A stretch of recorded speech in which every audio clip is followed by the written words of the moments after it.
గతంలో 5 ఏళ్ల పాటు పాలన సాగించిన ముఖ్యమంత్రి వైఎస్ జగన్మోహన్ రెడ్డి కంటే ఎక్కువ పథకాలు సంక్షేమం అందజేస్తున్నామని అధికారంలోకి వచ్చిన కూటమి ప్రభుత్వం ఆర్య వైశ్యులను తీవ్రంగా మోసం చేసిందని రాష్ట్ర ఆర్య వైశ్య కార్పొరేషన్ మాజీ చైర్మన్ వైసీపీ వాణిజ్య విభాగ రాష్ట్ర అధ్యక్షుడు కుప్పం ప్రసాద్ తీవ్రంగా మండిపడ్డారు. వ్యక్తిగత పనుల నిమిత్తం రాజమహేంద్రవరం వచ్చిన ఆయన స్థానిక తాడి తోటలోని ఉన్న షెల్టన్ హోటల్లో బస చేశారు. ఈ విషయం తెలుసుకున్న నగరానికి చెందిన ఆర్య వైశ్య నాయకులు పెద్ద ఎత్తున ఆయనకు మర్యాదపూర్వకంగా కలిసి పుష్పగుచ్చాలు అందజేశారు. ఈ సందర్భంగా ఆయన మీడియాతో మాట్లాడుతూ సీఎం చంద్రబాబు పవన్ కళ్యాణ్ తప్పుడు హామీలతో ప్రజలను మోసం చేశారని విమర్శించారు. ఇక్కడికి విచ్చేసిన నా ఆర్య వైశ్య సోదరులందరికీ కూడా ఉదయపూర్వక ధన్యవాదాలు. రాజమండ్రి మా పాప ఇక్కడ చదువుతుంటే వేరే పని మీద రావటం జరిగింది. మిత్రులు బాలమురళి వాళ్ళంతా కూడా వచ్చి కలుస్తామన్నా మిమ్మల్ని చాలా రోజులు అయిందంటే రండి ఇక్కడ ఉన్నానని చెప్పాను. యాక్చువల్గా అందరూ లంచ్కి కలుద్దామని చెప్పారు మనోళ్ళు. మీడియా మిత్రులు కూడా రావటం చాలా సంతోషంగా ఉంది. ముఖ్యంగా కూటమి ప్రభుత్వం ఏర్పడిన తర్వాత వారన్నీ కూడా మోసపూరితమైన మాటలు చెప్పి మాజీ ముఖ్యమంత్రి వర్యులు వైఎస్ జగన్మోహన్ రెడ్డి గారు ప్రతి ఒక్క విషయంలో ఏదైతే మంచి చేశారో,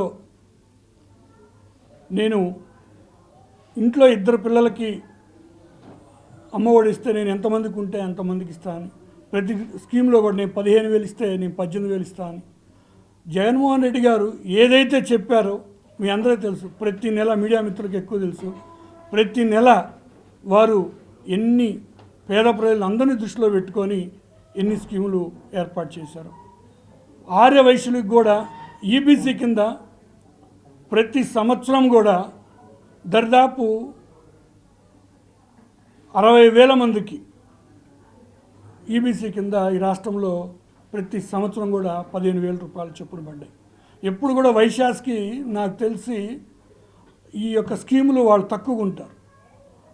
ఇప్పుడు అమ్మఒడి నుంచి, రైతు భరోసా నుంచి, లా నేస్తం నుంచి, ఏ ఒక్క విషయంలో కూడా ఇళ్ల సైట్ల దగ్గర నుంచి ప్రతి దాంట్లో కూడా ఎస్సీ ఎస్టీ మైనార్టీలకు అందరికీ కూడా ఏ విధంగా ఉంటుందో ఆ విధంగా కులం చూడకుండా ప్రతి ఒక్క స్కీమ్లో కూడా వైశ్యాస్కి ఆ రోజు వైఎస్ జగన్మోహన్ రెడ్డి గారు ఏర్పాటు చేయడం జరిగింది. అదేవిధంగా అబద్ధపు మాటలు చెప్పి భయభ్రాంతులు చేసి ఒక మీ ఆస్తులు దోచుకుంటారనో ఇంకోటనో ఒక తప్పుడు ప్రచారంతో ఇవాళ చంద్రబాబు నాయుడు, పవన్ కళ్యాణ్ గారు ఇద్దరు కూడా కలిసి ప్రజల్ని మోసం చేయటం జరిగింది. అందులో ముఖ్యంగా ఈరోజు ఈ రాష్ట్రంలో నమ్మిన వాళ్ళల్లో మొట్టమొదటి వరుసలో బాధపడుతూ ఉంది ఆర్య వైశ్యులు. ఇవాళ నేను ఎక్కడికి పోయినా, వాస్తవంగా ఏ ఊరు ఏదైనా పనికి పోయినా వైశ్యమిత్రులు, నేను 5 సంవత్సరాలు వైఎస్ జగన్మోహన్ రెడ్డి గారి ప్రభుత్వంలో ఆర్య వైశ్య కార్పొరేషన్ చైర్మన్గా చేయడం జరిగింది. రాష్ట్ర వాణిజ్య విభాగం రాష్ట్ర అధ్యక్షుడిగా ఆ రోజు నుంచి కూడా ఈ రోజు వరకు కొనసాగటం జరుగుతుంది. వైశ్యులతో ఎన్నో సత్సంబంధాలు ఉంది. ఆర్య వైశ్య మాకు మహాసభ అనేది ఉంది. దానికి కూడా రాష్ట్ర అధ్యక్షుడిగా వాసవి సేవలు చేయటం జరిగింది. తద్వారా ఏ ఊరు పోయిన వైశ్యులతో సంబంధాలు ఎక్కువగా ఉన్న పరిస్థితి నాకు. ఈరోజు వైశ్యులు ఎక్కడికి పోయినా వాళ్ళ బాధ చాలా వర్ణనాతీతంగా ఉంది. నిన్న పొదులకు వెళ్తే సొసైటీకి సంబంధించి ఆర్య వైశ్యులు ఎప్పటి నుంచో వాళ్ళు నివసిస్తున్న వాళ్ళ ఆస్తులన్నీ కూడా ఇప్పుడు కొత్తగా సొసైటీ ప్రెసిడెంట్ ఎవరో వచ్చారంటే వీళ్ళ ఆస్తులన్నీ రిజిస్టర్ ఆఫీస్లో రిజిస్టర్ చేసేసుకున్నారు. అది ఎంత దారుణం అంటే అంత దారుణంగా ఉంది. ఎక్కడికి పోయినా ఏ ఊరు పోయినా వైశ్యాస టార్గెట్ చేస్తూ ఉన్నారు. వాళ్ళ వ్యాపారాల మీద, వాళ్ళ ఆస్తుల మీద ఒక దౌర్జన్యమైన భయాందోళన కలిగించే పరిస్థితి ఉంది. ఈరోజు రాజమండ్రి వస్తే మిత్రులు చెప్తా ఉంటే చాలా బాధాకరంగా ఉంది. వైశ్యులు ఎప్పుడు కూడా ఒకరి జోలికి రారు. వారి జోలికి వస్తే మాత్రం ఒప్పుకోరు. ఎప్పుడు కూడా ఒకవేళ తిరగబడి కొట్టకపోయినా వారు చెప్పే సమాధానం వైశ్యులకు ఒక్కరికి బాధ జరిగితే అది 1000 మందితో సమానం. గుర్తుపెట్టుకోవాలి ఎవరైనా సరే, ఏ పార్టీలో అయినా సరే. ముఖ్యంగా ఈరోజు రాజమండ్రి మిత్రులు చెప్తున్న విషయం, ఈ వైఎంబీఏ అనే వైశ్యులకు సంబంధించింది. ఎన్నో సంవత్సరాల నుంచి పేద ఆరు వయసుల హాస్టల్కి కానీ, అన్నదానాలు కానీ, పింఛన్లు కానీ వైశ్యులకు తెలిసింది ఒకటే, సేవా కార్యక్రమాలు చేయటం తప్పక వైశ్యులకి ఇంకోటి తెలియదు. ఏ గుడి కడుతున్నా వారి డొనేషన్ ఉంటుంది, బడి కడుతున్నా వారి డొనేషన్ ఉంటుంది. ఏ మంచి కార్యక్రమానికి కూడా ఆర్య వైశ్యుడు చందాలేంది నాకు తెలిసి ఏ ఒక్కటి కూడా ఉండదు.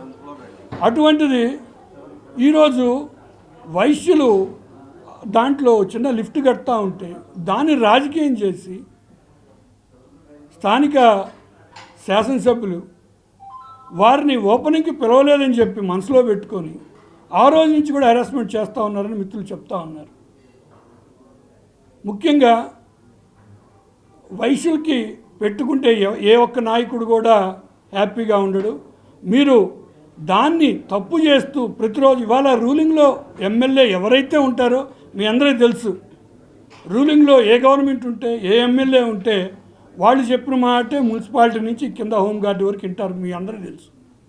ఇవాళ దాన్ని ఆపేసి ఎవరి మీదో నింద చేయాలా, ఓ ప్రతిపక్ష నాయకుడి మీద నింద చేయాలనో ఇంకోరి మీద బురద జల్లాలని చూడటం చాలా దారుణం.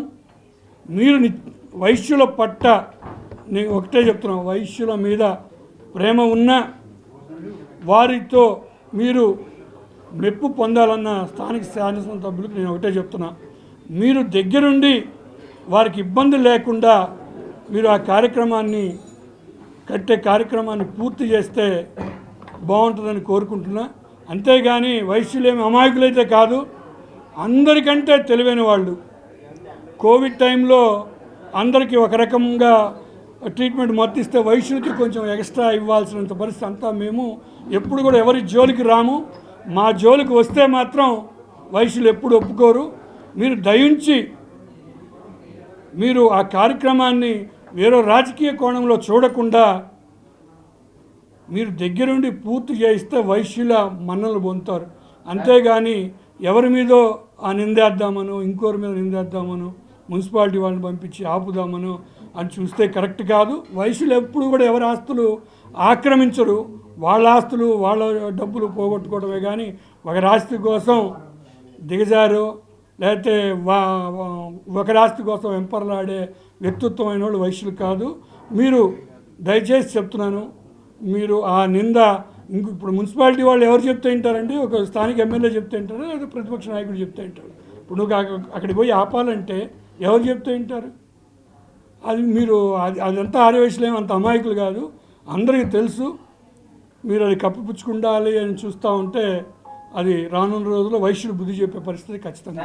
నేను మీకు ఒక మాట చెప్తున్నా, రూలింగ్ పార్టీ వాళ్ళు చెప్తే వింటారన్నా మున్సిపాలిటీ వాళ్ళైనా ఎవరైనా ఎంప్లాయీస్ అయినా లేకపోతే ప్రతిపక్షం ఉన్న నాయకుడు చెప్తే వింటారు. ఒక ఎమ్మెల్యే చెప్తేనే వింటారా మున్సిపాలిటీ వాళ్ళు పోయి ఆపమని? ఎమ్మెల్యే మీరు వెళ్ళొద్దు అని మున్సిపాలిటీ వాళ్ళు చెప్తే వెళ్ళే ధైర్యం చేస్తారండి?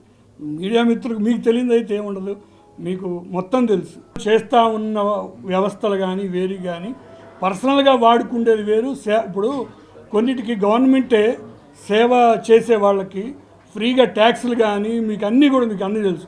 మేము సేవ చేస్తామంటే కొన్ని ఎగ్జామ్షన్స్ ఉంటాయి. ఎక్కడ ఏ వ్యవస్థ ఇప్పుడు మా దగ్గర వైశ్య హాస్టల్ ఉంది, దానికి ట్యాక్స్ కానీ ఏ గవర్నమెంట్ సంబంధించిన అన్నీ కూడా ఫ్రీ ఇస్తారు. ఎందుకంటే అది సేవా ఒక వైశ్యులకే కాదు, ఎవరైనా సేవ చేస్తా అంటే గవర్నమెంట్ ట్యాక్స్లోనే ఉంది సార్, మీకు తెలుసు కదా. ఇప్పుడు మీరు సేవ చేస్తా అంటే కొంత రిడక్షన్ ఉంటుంది. అంతే సేవా కార్యక్రమాన్ని దృష్టిలో చూడాలి కానీ దీని రాజకీయంగానో ఒక రాస్తులుగానో అక్కడ ఏం చేస్తున్నారు, 10 మందికి అన్నం పెడుతున్నారా, ఉపయోగపడుతుందా, లేకపోతే ఈ స్థలాన్ని వాళ్ళు అమ్ముకుంటున్నారా అనేది చూడాలి తప్ప. ఇప్పుడు సార్ ఇప్పుడు మున్సిపాలిటీ వాళ్ళు నా ఇంటి సమస్య వస్తుంది సార్, మున్సిపాలిటీకి వాళ్ళు రావాలంటే ఎమ్మెల్యే చెప్తే ఆగుతారా లేకపోతే ప్రతిపక్షంలో ఉన్నోళ్ళు చెప్తే ఆగుతారు? మీరు ఒక్క చిన్న లాజిక్ సార్. పబ్లిక్ ఇష్యూ అయింది కదా సార్, ఇది పబ్లిక్ ఇష్యూ అయింది సార్. కొంతమంది ధర్నా చేస్తున్నప్పుడు ఎమ్మెల్యే చెప్పినంత మాత్రం ఎలా అవుతుంది ఇది? ధర్నా అవును సార్, దాంట్లో సమస్య నువ్వు ఎప్పటి నుంచో ఉంది. వాళ్ళ సొంత ఇప్పుడు అదే సార్, ఒకరి మీద బుర్ర చల్లుతాం అనేది తప్పు అంటున్నా నేను. ఇప్పుడు నువ్వు ధర్నా చేస్తున్నావు సార్, ఒకరి మీద ఎలా చల్లుతాం? మీరు బురద ఎలా చల్లుతాడు? ఇప్పుడు భర్త చెప్తే వింటాడా మున్సిపాలిటీ వాళ్ళు కానీ పోలీస్ డిపార్ట్మెంట్ కానీ ఒక రెవెన్యూ కానీ భర్త గారు చెప్తే వింటారా? రూలింగ్లో ఉన్న ఎమ్మెల్యే చెప్తే వింటారు సార్. మీరు ఒకసారి చెప్పండి. మీకు ఇప్పుడు ఎవరైనా ధర్నా చేయొచ్చు, లేదా దీక్షలు చేయొచ్చు, నిరాహార దీక్షలు చేయొచ్చు. చెప్పాం కాబట్టి ఏ కాగితం లేకపోయినా మొదలెడతామంటారు. అవును, ఇప్పుడు ఆపింది కూడా ఎమ్మెల్యే కదా.